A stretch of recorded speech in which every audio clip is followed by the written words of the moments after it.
Welcome back to the channel and welcome back to another UFC fight prediction video. In this video, I'll be predicting the full card of fights for UFC 267, Blachowicz versus Teixeira. So without further ado, let's get to the first fight on the card in the first fight that I'll be predicting. So in our first fight, we have in the flyweight division, Tagir Ulanbekov versus Alan Nascimento. So when I look at this fight, I just thought I'll see Tagir Ulanbekov is just a more polished, more fleshed out fighter. And I think he just has all the skills and stylistically match up to dictate the pace of this fight and like dictate and lead the dance in this fight. Alan Nascimento, not a bad striker at all, without a doubt. Not a bad striker. Solid BJJ, definitely the better submission grappler between the two, or at least to me, from what I'm seeing, the better submission grappler. But Ulanbekov is the much better wrestler, in my opinion. And when you have the better wrestling, or at least the better takedown offense, defense, you know, some people could be judo. Some judo people have real good takedown defense and good takedown offense. But I'm saying, like, typically the wrestler's going to have the best takedown defense and takedown offense. And Ulanbekov, from what I'm seeing, he has the better takedown defense and better takedown offense, and will be better capable of dictating where this fight goes to the ground or not. And I feel like Nascimento might have a very slim chance of doing that, whereas Ulanbekov, I feel like that would definitely be a part of his game where he'll look to mix it in at times just to throw Alan Nascimento off when he's trying to pressure and trying to get off. Because I feel that he's going to be frustrated by the length of Tagir Ulanbekov. They're only like height and reach greatly different for either guy. But Tagir Ulanbekov is very good at fighting long, whereas Nascimento is not necessarily as good as fighting long like Ulanbekov. Ulanbekov will use that reach, use that height, stay long, and be like a sniper and be sharp from the range, whereas Nascimento is not as sharp, not as accurate. So I just feel like it's going to be a case where Tagir Ulanbekov is going to be the one landing the flusher, cleaner shots, staying more polished, staying more composed, where Nascimento is going to start to get frustrated and, you know, look to try to crowd the space, look to try to throw heavy, try to throw some stuff that's not as clean, not as crisp, whereas Ulanbekov will stay composed and take advantage of him when he does. Will still be a close competitive fight. But I definitely think with the takedowns, those really going to just be the icing on the cake in this fight. And Tagir Ulanbekov going to get a decision victory. So in this fight, I have Tagir Ulanbekov via decision. Now to our next fight. We have in the middleweight division, Yao Zhang Hu versus Andre Petroski. And how I see this fight right here is Yao Zhang Hu, we have not seen him since like 2019 or something. And we for Rashad Coulter and actually lost. So this man hasn't fought a long time. I think he was 0-2 in the UFC. So not looking very impressive, but he's coming from all the way from heavyweight to now to middleweight. We don't know what he's improved on. There's not really any tape on him that you can really say, oh, he did this and he's done that. But yeah, going to give Andre Petroski. At least I see that Petroski for this level has some solid wrestling for this level. Overall, I'm not super impressed with Petroski, but I say for the level he's at and going against Hu and, you know, other people around this level, his wrestling, I feel, will hold up.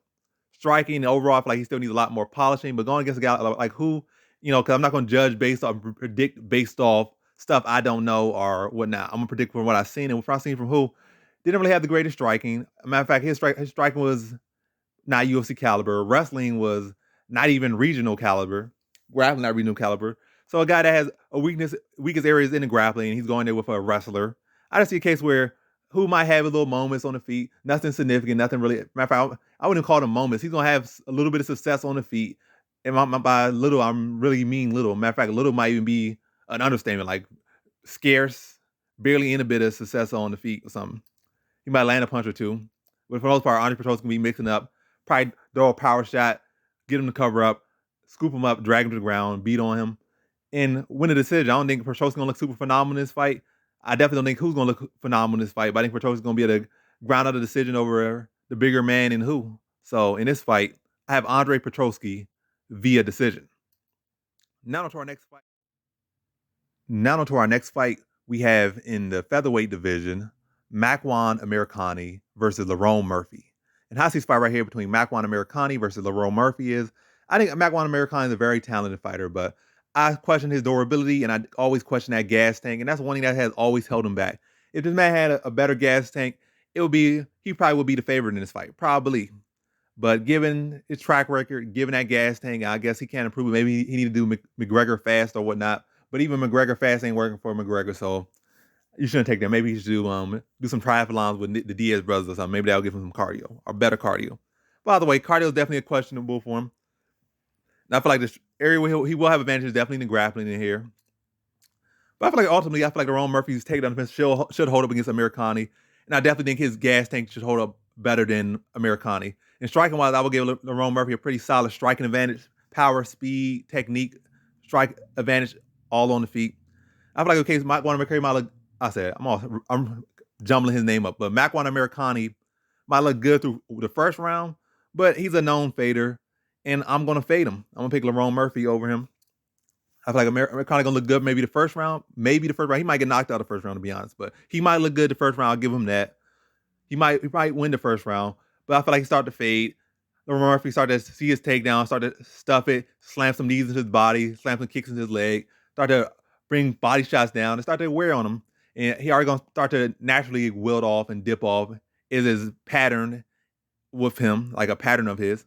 And now Murphy helping along already with his pattern. You already slowing down. I'm gonna help you slow down even quicker.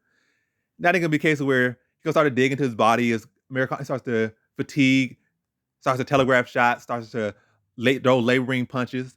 And from that point on, when he starts to wear on Amirkhani's not gonna really be finding any success with his striking, be reaching for takedowns and go to desperation mode. And then in that third round, he's gonna pretty much, like I said, he's gonna be there to be put away, and Lerone Murphy will put him away in that third round. So in this fight, I have Lerone Murphy via third round TKO. Now on to our next fight, we have in the light heavyweight division, Mikhail Oleksiejczuk versus Shamil Gamzatov. And how I see this fight right here between Oleksiejczuk versus Gamzatov. I just feel like Oleksiejczuk is just undersized. I realized that since the OSP fight, this man's undersized. He's not a big light heavyweight. He's not a medium-sized light heavyweight. He's a small light heavyweight. And I feel like he can make middleweight or welterweight. I feel like middleweight's optimum from him. And I'm not even saying that middleweight he'll be some superstar, super stud, but I feel like he'll be able to have a little bit more success at middleweight. So I don't know. He's kind of stuck in a dilemma, but that's going to be the case for 99.9% of MMA fighters. Not everybody's going to be champion. Only like a very small pick of people going to become championship fighters. I mean, title holders, and a little bit less of a small group of people going to become title challengers. So it's like, no knock against him, but I just don't really see him having the highest potential at light heavyweight or middleweight. He has had some success, but can't really see him going all that far at either weight class, but I would see him going a little bit further at middleweight. I feel like middleweight will be his optimum weight class. But the guy's small. His wrestling defense can be a little bit questionable. I feel like this will be a very close, tight fight, but Shamil Gamzatov is going to win. Probably throw a couple power shots in there, look to tie him up, go for takedowns, look to use his size, use his strength, use his wrestling against Oleksiejczuk. In a very close, tight fight, like Oleksiejczuk having some good sequences on the feet, landing some good combinations here and there, have his good moments on the feet. But Gamzatov always finding, anytime Oleksiejczuk starts to get off a little bit, Gamzatov going to quickly tie him up, hold on to him, try to get some underhooks and hold him against the cage, try to work for takedowns, and not give him that space to breathe.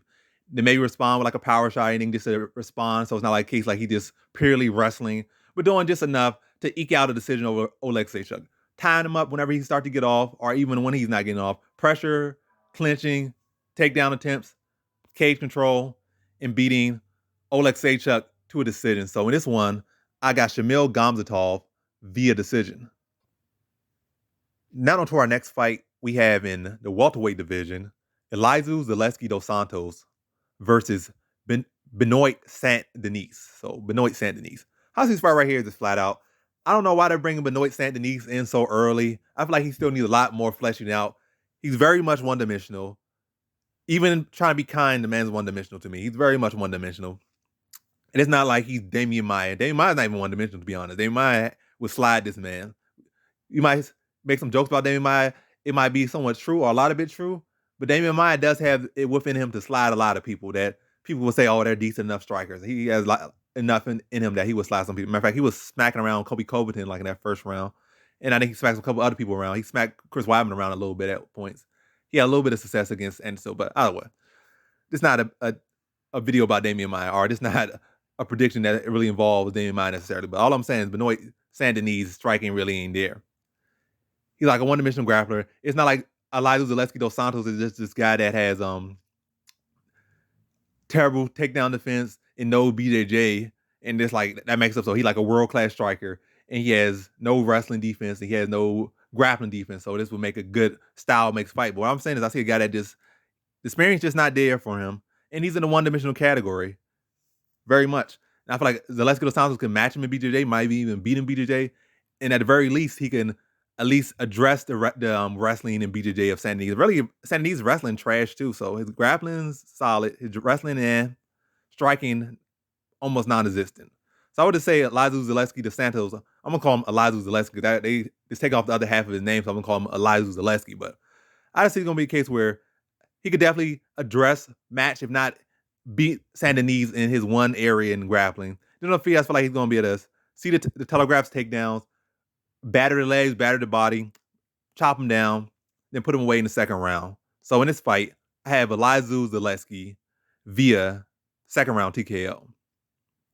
Now to our next fight, we have in the middleweight division, Albert Duraev versus Roman Kopylov. So yeah, Duraev versus Kopylov. How I see this one right here is, I feel like I'm not super high on Duraev, and I'm going to pick Kopylov in this one. That's to be honest. I'm going to pick Kopylov. I feel like Kopylov, wrestling and jiu-jitsu are put into a lot of question because of the Carl Roberson loss. But Carl Roberson is by far a better fighter than anyone Duraev has fought. And it was a case that Carl Roberson just went out there and wrestled him and came out like he was Daniel Cormier, or came out like he was Khabib. It was a case of, over time, Carl Roberson would land some hard shots that was opening up Kopylov. And then from there, he was not expecting that, and Roberson looked to mix it into the ground, took it to the ground, and tapped out. He wasn't expecting it, and he was not respecting it, and he got made to pay for it. Beginner's mistake, or rookie mistake. But going against Albert Duraev really only brings one skill set. Striking, to me, looks very raw and unpolished, and I don't think it'll be a case where he's really going to even work on it, to be honest. A lot of these Russian guys and a lot of these grapplers, like, they come in like, yeah, I'm a grappler. I'm going to throw some hands, but I'm never really going to involve my hand. Like, look at old Mario Almeida. I've been fighting all years. Hands still really involved. Like, they still got that Russian default striking. Like, they ain't work on it. So I feel like Durev's in that category. And I feel like Kopylov is going to make those improvements in his grappling. A little bit of a reach, but not a whole lot of reach. And I've seen Kopylov fight some fights outside of UFC where he fought guys that, with one-dimensional styles, where they look to try to go for takedowns. And he was able to draw out their takedowns and draw out their loopy, sloppy shots, like sloppy punches just with feints. So I feel like he could do the same thing against Duraev. Definitely a much tougher competition. I don't think he's going to be able to run through Duraev. It's going to be a very, very close fight.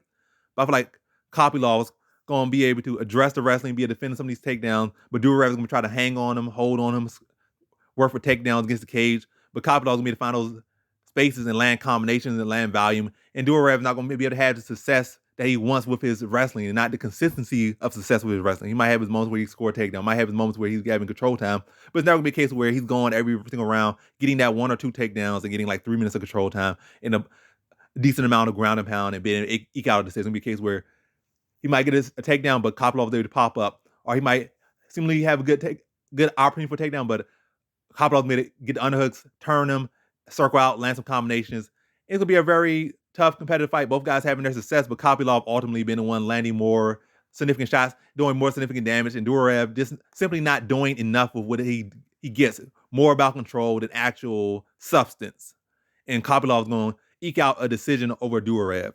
So in this fight, I have Roman Kopylov via decision. Now to our prelim. Well, we're not even at a prelim. We aren't at our prelim headliner just yet. So now to our next fight, we have in the featherweight division, Zubaira Tukhugov versus Ricardo Ramos. How would these Brazilian people be pronouncing their names? I know they like to pronounce their R's like H's, but it is what it is. Tukhugov versus Ricardo Ramos, or Ramos. How I see this one is, I think Ramos, to me, is like the more technical fighter, to be honest. But I think Tukhugov is more the tougher fighter, the heavier hitting fighter. Has the better mental game out there, and that goes a long way. I feel like when the going gets tough, Ramos starts to wilt. When he starts to feel damaged, or he starts to feel pain, he starts to wilt. He starts to give in to the pain. He starts to give in to the I don't know, either way, what I'm trying to say, that man can be a bit of a mental midget. I feel like he's the more technical striker, but I feel like once Tukhugov starts to land power or land anything on him consistently, I feel like Ramos gonna start to wilt and start to give up the back foot. I feel like wrestling definitely, that's the one area where I can say Tukhugov without a doubt has the edge over Ramos. BJJ, Ramos definitely got that. But Tukhugov has the wrestling advantage so much that he can basically control whether this fight goes to the ground or not. Ramos might have a little bit of chance of, getting a successful takedown, having success with offensively scoring takedowns and grappling.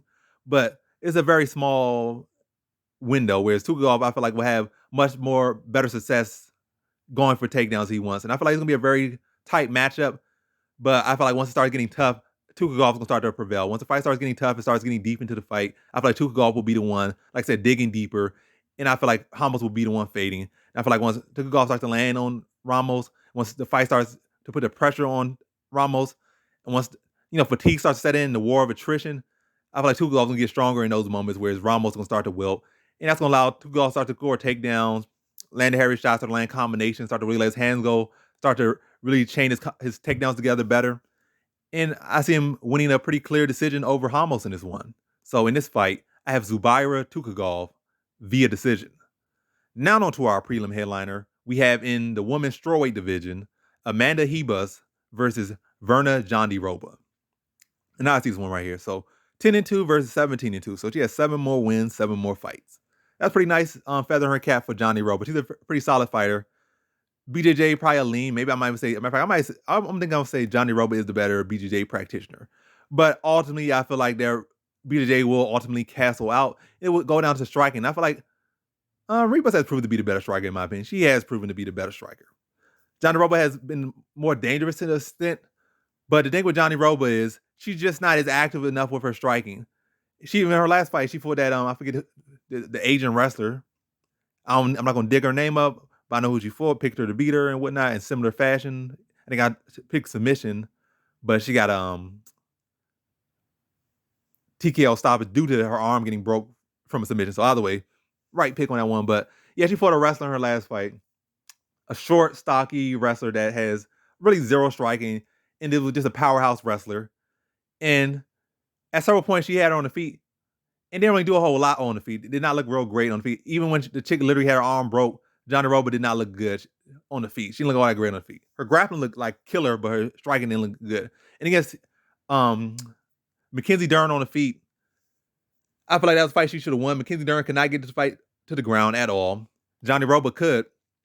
And then, so basically, you fought Mackenzie Dern in a striking match, and you lost. Not to say, it's definitely saying Mackenzie Dern ain't a great striker. She's a lesser striker. She's not even good. She's less than good. You fought a less than good striker and lost. A world-class BJJ grappler, but you turned her into a striker because she couldn't get it to the ground. And you lost to a less than good striker on the feet. That's basically what you lost in the reality of things. So I feel like Jandiroba, I don't think it's the case that her striking isn't good, or it's like her striking, it's the fact that she's not as active as she needs to be on the feet, where I feel like Ribas will be active on the feet. So it's not to say that, Ribas going to be this, he was going to be that. He was simply going to be more active and going to be more willing to let the hands go. It's not like Jandiroba some finisher on the feet. Ribas might got a glass chin, but Jandiroba's not going to throw enough. And she's not like she packed enough power that, oh my gosh, she got so much power she's going to touch Ribas' glass chin and knock her out.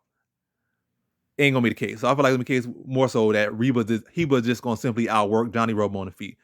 This will be a full mixed martial arts fight. It will be close, be competitive, but simply, I think it's going to come down to the fact that Ribas will be willing to throw more, which will ultimately end up with her landing more. And also with the judges going to see that one woman is throwing more, being more aggressive and landing more shots, where Jandiroba at times being very timid on the feet, or just not being active, just simply not being active enough. And that's going to allow Ribas to get her hand raised in this one. So in this fight, I have Amanda Ribas via decision. Now to our main card. So in our first fight on the main card, we have in the light heavyweight division, Magomed Ankalaev versus Volkan Oezdemir. And I see this fight between Ankalaev versus Oezdemir. I don't know why I did that. I just want to say the name again, just because. And apparently y'all like my voice, though. Yeah, but either way, how I see this fight is, I think Oezdemir has a very good shot, but I'm going to lean to momentum. I'm going to lean to success rate, and I'm going to lean to Ankalaev. But if I'm going to just give a slight little bit to Oezdemir, I feel like his takedown defense has improved a whole lot. I feel like he should be the more technical striker. He should be the heavier hitting striker. Still has that fading issue. But if he keeps this fight on the feet, he could definitely be a very big problem for Ankalaev. And I definitely think he has good upset potential. But ultimately, I'm leaning to Magomed Ankalaev in this one. I feel like he's going to be the smarter fighter. He's not going to play into a firefight with Oezdemir. And he's going to look to snipe Oezdemir, stay moving, mixing the wrestling at times to, throw Oezdemir forward pressure off. This fight a very smart fight. It never allowed Oezdemir to really get into his game. I still see it as a very close decision, but I feel like Ankalaev's smarts and brains and fight IQ out there is going to lead to him getting his hand raised. So like, never allow Oezdemir to get going. When he starts the pressure, mixing takedowns or takedown attempts, just tie him up. Look to stay on the feet, stay mobile, land shots, and never be a stationary target, and never be there just a sitting duck or just standing and trading with Oezdemir. But probably winning a pretty close decision, but a pretty clear decision, leaning to Ankalaev. So in this fight, I have Magomed Ankalaev via decision. Now to our next fight, we have in the welterweight division, Li Jingliang versus Khamzat Chamaev. Now I see this one right here. So Li Jingliang has a good shot at beating Chamaev. Ultimately, I'm gonna lean to Chamaev pretty confidently. I have not really liked what I've seen from like Jingliang against like Jake Matthews. He was getting touched up by Jake Matthews, who doesn't have really rateable striking. And then his takedown defense has been a bit questionable at times. That's why Khamzat Chamaev is gonna be bigger, stronger, more well-rounded. And Jingliang, like I said, has not been a consistent fighter. He definitely has good chances to pull off an upset, decent enough, respectable chance to pull off an upset, but nothing I could lean on. I feel like ultimately Khamzat Chamaev is going to be able to impose his will on him with the wrestling, be able to gain the respect on the feet, probably land some clean shots, probably hurt him early. Jingliang has a bad habit of always getting hurt or needing to get hurt to wake up. It's not always, I mean, it's not every single fight, but it has been way more fights than it needs to be that he needs to get tagged, buzzed, or dropped to wake up in a fight, or needs to rally in a fight. I think it's going to be a habit that's going to cause him to get behind and stay behind in this one. I feel like early on, Khamzat Chamaev is going to try to mix up with him on the feet, try to gain the respect early, crack him over the top, buzz Jingliang, and from there, whether it be a drop that gets it to the mat or a subsequent takedown after buzzing Jingliang, he's going to get the fight to the ground, control Jingliang on the ground, pound him up, and wear him down. Then the second round, like he's not going to be able to finish him in the first round, but in the second round, Jingliang will still be kind of wearing in the second round. But, kind of come on with some intensity, try to let his hands go. But Khamzat Chamaev is going to take advantage of his aggressiveness in that second round, trying to make up for the first round and score a takedown. And from there, just dominate him on the ground, flatten him out, and tap him out in that second round. So in this fight, I have Khamzat Chamaev via second round submission. Now to our next fight, we have in the heavyweight division, Alexander Volkov versus Marcin Tybura. And how's this fight right here between Volkov versus Tybura? I think Tybura's wrestling can play a big factor in this one. It has also played a big factor in his resurgence in the heavyweight division, once a bright prospect / contender or whatever you want to say.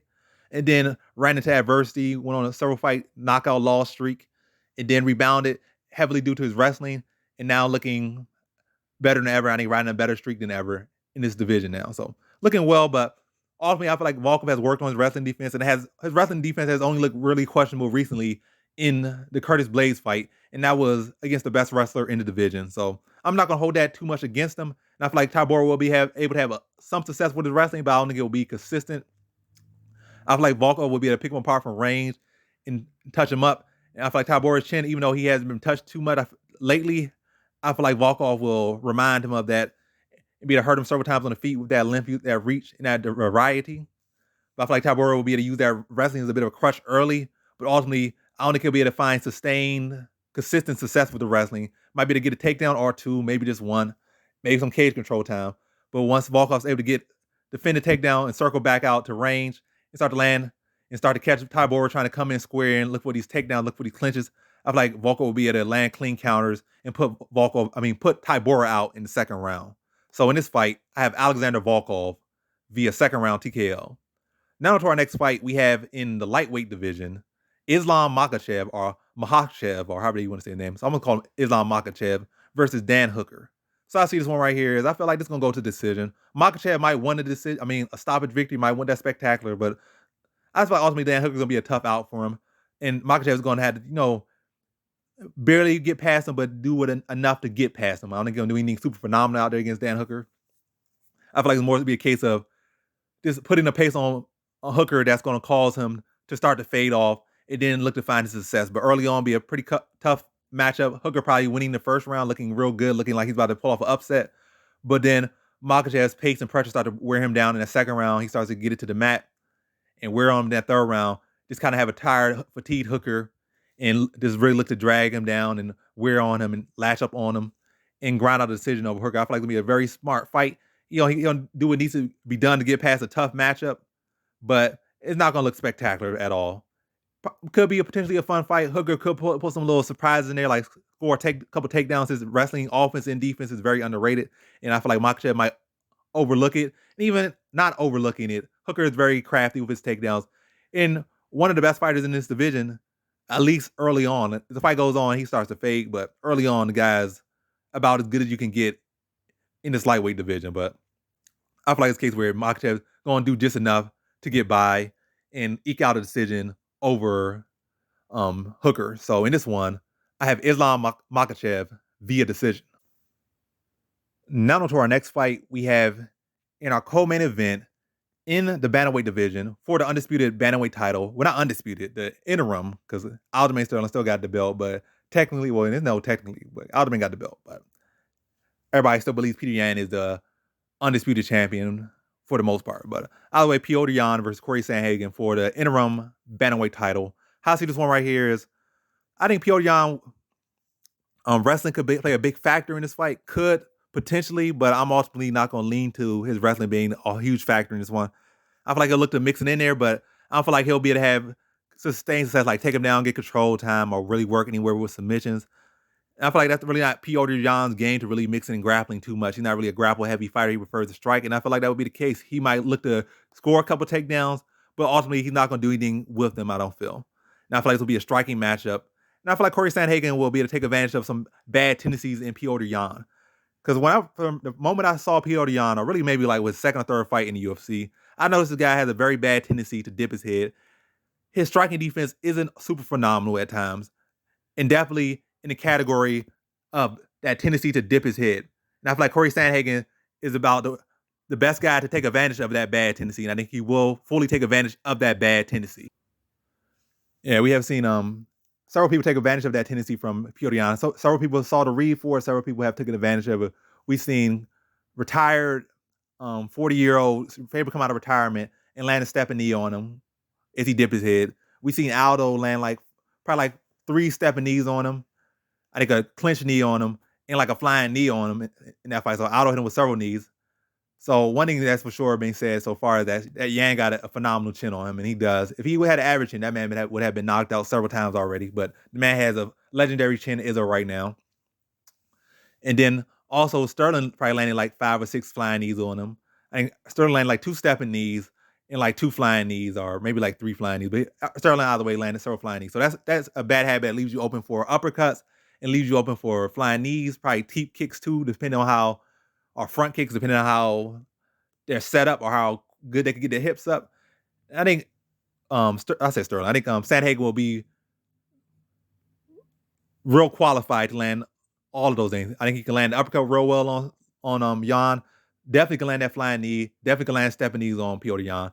And Petr Yan also has a pretty bad habit. It's not a bad habit because he ultimately has not made it a bad habit for himself, because he'll accept the back foot in a lot of cases. You're going to throw a lot of output out there. He'll kind of just freeze up, let you get your striking off, and then he'll start to walk you down, get a timing for what you are doing, then start to counter you as you do it. But early on, like you constantly just throw a combination on him, he'll let you get your full combination off there, like very gentleman-like, let you get your full combination off on him before he starts to get a read for it and then starts to check it. But he'll at least give you like 1 go to get your full combination off, maybe 2, 3 goes to get your full combination off before he starts to find ways to shut it off and counter it. But that's a bad habit. I feel like that's definitely a habit that could put him behind early. And I think it will put him behind early.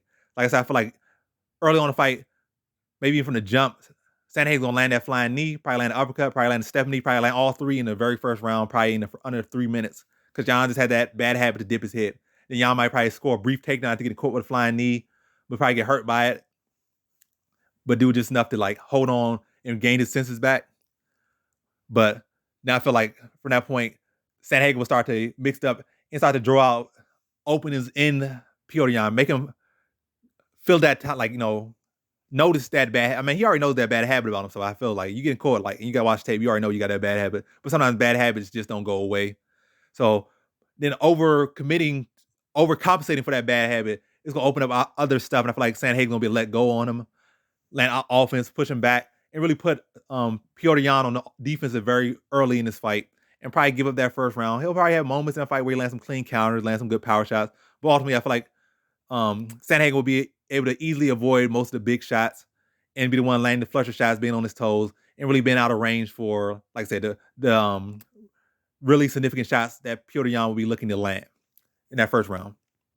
Then the second round, I see Petr Yan starting to try to use the intel he gained in the first round and getting off a bit. Now I see Sandhagen landing a counter step knee or counter knee when Petr Yan's coming in over, trying to come over the top with a shot and walking right into that knee, buzzing him, pushing him back, landing some combinations. Then as Petr Yan looks to level change or look to dip, land another knee, then uppercut, and finish him off in that second round. So in this fight, I have Corey Sandhagen via second round TKO. Now to our next fight.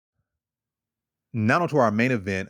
We have in the light heavyweight division for the undisputed light heavyweight title, Jan Blachowicz versus Glover Teixeira. And I see this one right here. So I feel like this is actually a very, very tight matchup. And I see this playing out very similar to the Jacare Souza fight with Blachowicz. Probably a very close fight. Could definitely be a split decision, but going to end up being a tough matchup. I feel like Teixeira will be able to score a couple takedowns, probably have decent control time at points in this fight. But I don't feel like ultimately he'll be able to do anything to like too great of a consistency. And I don't feel like he'll do any great damage in this one. Well, not say he will probably do some good damage, but I'm gonna say like enough to sway it his way. I feel like more so it's gonna be a case that his speed or lack of speed is gonna have him come up short in areas where if he was a little bit faster, he would be able to capitalize more on. Like when Blachowicz is dropping those hands, which is always low. When Blachowicz is coming in and like swinging these wide shots, Teixeira won't be able to catch him over the top.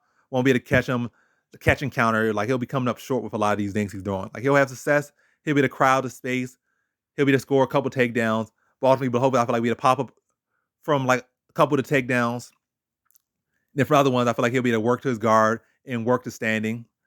And then on the feet, I feel like Blachowicz is going to be faster than Teixeira. Teixeira is going to be, like I say, a bit too slow and not be able to catch Blachowicz, like catching air, not catching Blachowicz, because like I said, lack of speed. He already had never been a fast fighter. Now he's even slower with age. But Teixeira is a veteran, presents a solid skill set. And it's not like Blachowicz has necessarily addressed the wrestling issue yet or has shown to super address it, but he has certainly been working on it, working on his jiu-jitsu, working on his wrestling defense, and I definitely feel like it has gotten better. But Teixeira will be a good test, and I think it'll be a test that Blachowicz will pass. I don't think he puts on like such a phenomenal performance, but I definitely think he puts on a winning performance and does what needs to be done to get past Teixeira. So landing the cleaner combinations, being more active, defending the takedowns for the most part, landing more, throwing more, and landing at a higher clip and higher accuracy, and being able to eke out a decision over Teixeira. So in this fight, I have Jan Blachowicz via decision. And that concludes my fight predictions for the full card of fights for UFC 267, Blachowicz versus Teixeira. And as always, thanks for watching.